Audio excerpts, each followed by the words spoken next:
My dear students, good evening to all. हम chapter 3 learn कर रहे हैं जिसका नाम है motion in straight line. Motion in straight line का लास्ट टॉपिक हम डिस्कस करने जा रहे हैं, वो है रिलेटिव वेलोसिटी।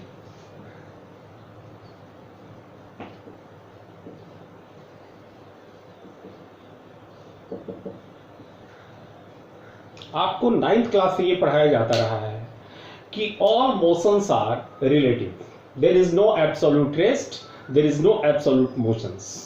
सभी मोशंस जो हैं सापेक्षिक हैं, ऑल मोशंस आर रिलेटिव। और ऐसा समझाने के लिए आपको एक बड़ा ही इंपॉर्टेंट एग्जांपल्स दिया जाता रहा है कि मान लो कि एक रनिंग ट्रेन है जिसमें आप और आपके साथी जो हैं आमने सामने की सीट पर बैठे हो। ठीक है, ट्रेन ऑलरेडी रन कर रही है, किसी डायरेक्शन में जा रही है।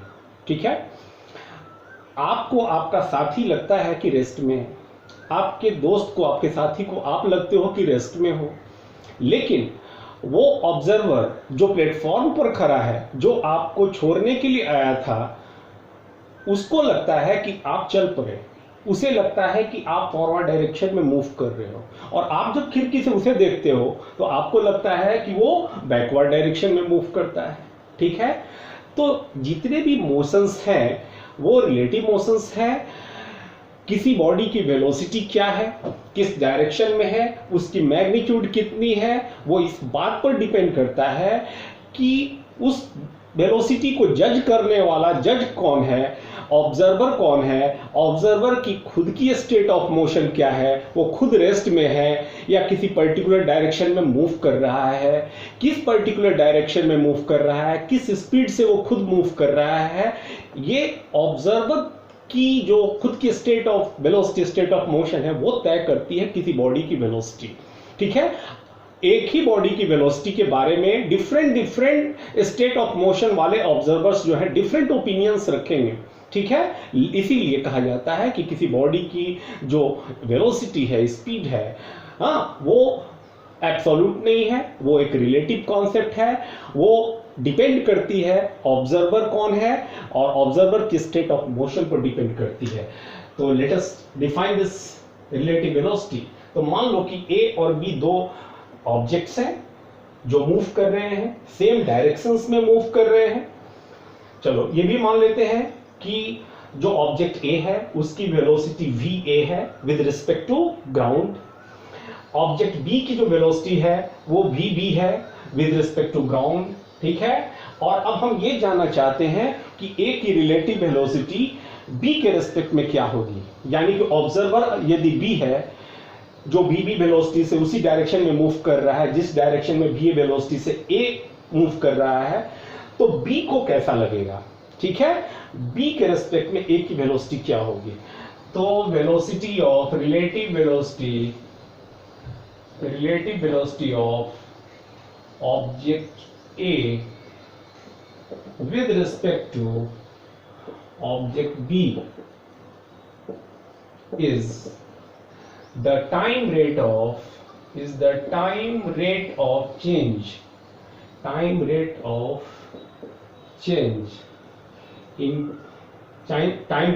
in position of A with respect to B। ठीक है, तो जैसा मैंने बतलाया कि मान लो कि ऑब्जेक्ट ए जो है VA वेलोसिटी के साथ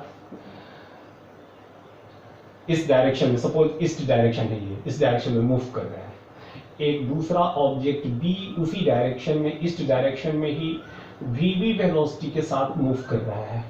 तो ए की रिलेटिव वेलोसिटी ऑब्जर्वर बी के रेस्पेक्ट में जो होगी वो वी ए बी कहलाएगी। यानी कि relative velocity of A with respect to B. जिसकी रिलेटिव वेलोसिटी की बात करेंगे उसको पहले लिखेंगे, ए की बात कर रहे हैं, ए की रिलेटिव वेलोसिटी की, ए को पहले लिखेंगे, और जिसके रेस्पेक्ट में बात करेंगे उसको इसके बाद लिखेंगे। और इसका मतलब हुआ V A minus V B. Clear है? तो relative velocity of A with respect to B क्या हुआ, V A minus V B हो गया। सिमिलरली यदि बी की रिलेटिव वेलोसिटी ऑब्जर्वर ए के रेस्पेक्ट में पूछी जाए, similarly similarly relative velocity of b with respect to a, ये क्या होगा, this is equal to vb minus va हो जाएगी। तो उम्मीद है आप समझ गए होंगे रिलेटिव वेलोसिटी का जो कॉन्सेप्ट है। अब डिफरेंट सिचुएशंस में हम पोजीशन टाइम ग्राफ प्लॉट करेंगे, जिसमें कि दो ऑब्जेक्ट्स मूव कर रहे होंगे और कभी तो उनकी रिलेटिव वेलोसिटी जीरो होगी, कभी रिलेटिव वेलोसिटी पॉजिटिव होगी, कभी नेगेटिव होगी।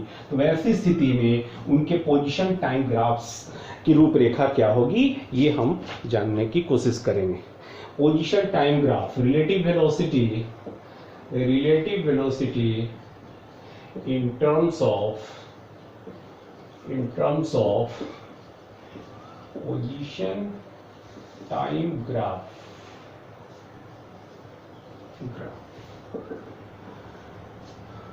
इसमें हम तीन केस कंसीडर करने जा रहे हैं।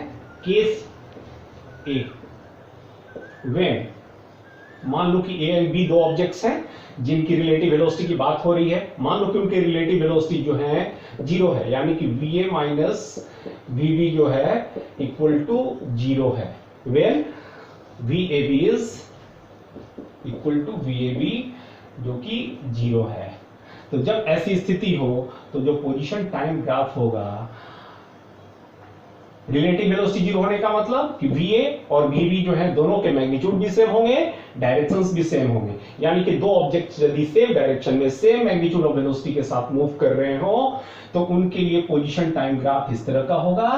यदि पोजीशन को हम इधर शो करें, टाइम को इधर शो करें, ठीक है, और पोजीशन टाइम ग्राफ यूं है, दूसरे के लिए यूं शो किया गया। Suppose this is for body A, this is for body B.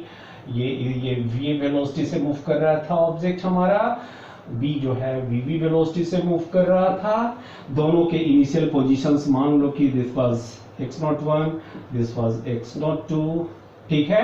दोनों डिफरेंट लोकेशन से ओरिजिन के रेस्पेक्ट में अपनी यात्रा शुरू किए, वो मैटर नहीं करता है। यदि वो दोनों सेम डायरेक्शंस में मूव कर रहे हैं, दोनों की मैग्नीट्यूड ऑफ वेलोसिटी सेम है, यानी कि रिलेटिव वेलोसिटी जो है वो जीरो है। यहाँ VAB जीरो हो गया, कैसे भाई? तो तुम देखो, तुम जानते हो, ये बताया गया तुम्हें कि ये जो पोजीशन टाइम ग्राफ का जो स्लोप होता है, स्लोप है तो ये वाली एंगल, पोजीशन टाइम ग्राफ का स्लोप क्या मेजर करता है? वेलोसिटी। तो तुम देख रहे हो कि ये दोनों जब पैरेलल होंगे तो ये दोनों एंगल्स भी इक्वल हो जाएंगे। दोनों एंगल्स इक्वल होने का मतलब कि दोनों ग्राफ्स का, दोनों जो लीनियर ग्राफ्स हैं, इनका दोनों का स्लोप सेम हो जाएगा। स्लोप सेम होने का मतलब दोनों की वेलोसिटी सेम हो जाएगी, ठीक है। हाँ, एक बात भूल करके भी नहीं सोचना, अगर ग्राफ ऐसे शो किया जा रहा है तो इसका अर्थ यह नहीं हुआ कि जो ऑब्जेक्ट्स हैं वो इस डायरेक्शन में मूव कर रहे हैं। इसका अर्थ यह हुआ कि दोनों का स्लोप सेम है। हाँ, दोनों सेम डायरेक्शन में जरूर मूव कर रहे हैं, लेकिन ये डायरेक्शन को नहीं बता रहा है, ये तो बता रहा है कि ग्राफ जो है ऐसा होगा, ठीक है।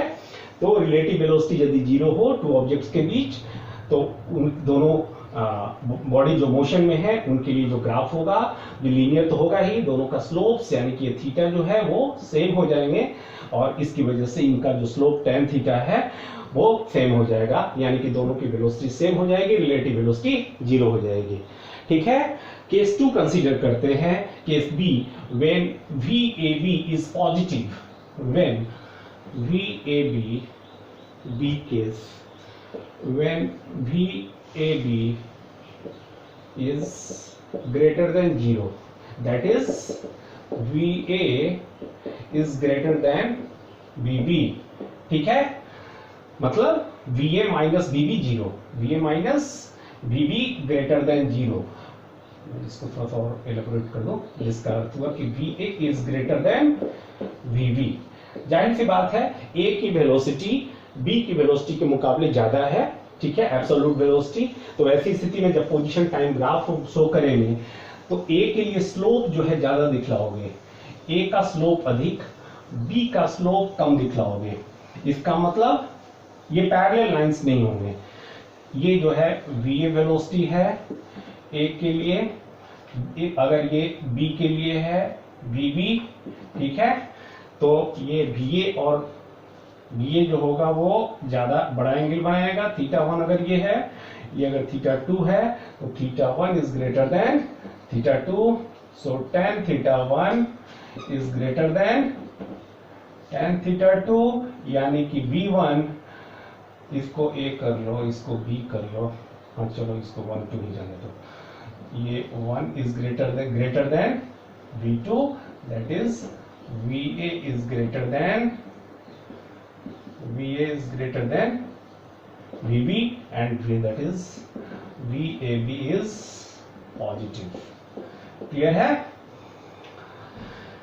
ए की वेलोसिटी ज्यादा है, दोनों बॉडी सेम डायरेक्शन में मूव कर रहे हैं, लेकिन ए की वेलोसिटी की मैग्नीट्यूड बी के मुकाबले ज्यादा है, और दोनों की वेलोसिटी कम या ज्यादा किसके रेस्पेक्ट में बात करी जा रही है? ग्राउंड के रेस्पेक्ट में बात करी जा रही है। जैसे मान लो 50 मीटर पर सेकंड इसकी वेलोसिटी है ग्राउंड के रेस्पेक्ट में, इसकी 30 मीटर पर सेकंड वेलोसिटी है ग्राउंड के रेस्पेक्ट में, तो ये इसका स्लोप बड़ा दिखलाएंगे, ठीक है, इसका स्लोप कम होगा, और इसका अर्थ ये नहीं हुआ कि दोनों जो है अलग अलग डायरेक्शंस में जा रहे हैं, दोनों सेम डायरेक्शंस में मूव कर रहे हैं, लेकिन डिफरेंट मैग्नीट्यूड्स ऑफ वेलोसिटीज के साथ, यानी कि रिलेटिव वेलोसिटी जो है ग्रेटर देन 0 है। अब एक तीसरा केस कंसीडर करते हैं, केस सी, जिसमें रिलेटिव वेलोसिटी जो होगी ए की विद रिस्पेक्ट टू बी वो नेगेटिव है, यानी कि case see when VAB is less than 0, that is VA minus VB is less than 0, यानी कि VA is less than VB। Clear है? तो ऐसी स्थिति में जब पोजीशन टाइम ग्राफ की बात करी जाएगी तो टाइम ले लो, इधर हो गया पोजीशन, और पोजीशन टाइम ग्राफ जो होगा यहां पर क्या होगा, ए की वेलोसिटी कम है, ए का स्लोप कम होगा, बी का स्लोप ज्यादा होगा, ठीक है, दोनों कहीं कट करेंगे, क्लियर है? तो ये रहा ए की वेलोसिटी के लिए वेलोसिटी ऑफ ए, और ये रहा वेलोसिटी ऑफ बी, ठीक है। तो वेलोसिटी ऑफ ए जो है तुम देख रहे हो कि इसके द्वारा टाइम एक्सिस के साथ बनाया एंगल कम है, यानी कि इसका स्लोप जो होगा वो बी के द्वारा टाइम एक्सिस के साथ बनाया गया एंगल θ2 से कम होगा, तो VA here VA is smaller than VB and so VAB is less than 0, ठीक है। तो इस तरह से पोजीशन टाइम ग्राफ रहा उस सिचुएशन में रिलेटिव वेलोसिटी के लिए जब VAB लेस देन 0 हो, ठीक है। अभी थोड़ी देर में नेक्स्ट लेक्चर में मैं आपको कुछ प्रॉब्लम्स जो हैं न्यूमेरिकल प्रॉब्लम्स इन पर बेस्ड सॉल्व करके भेजता हूं, और अभी के लिए इतना ही।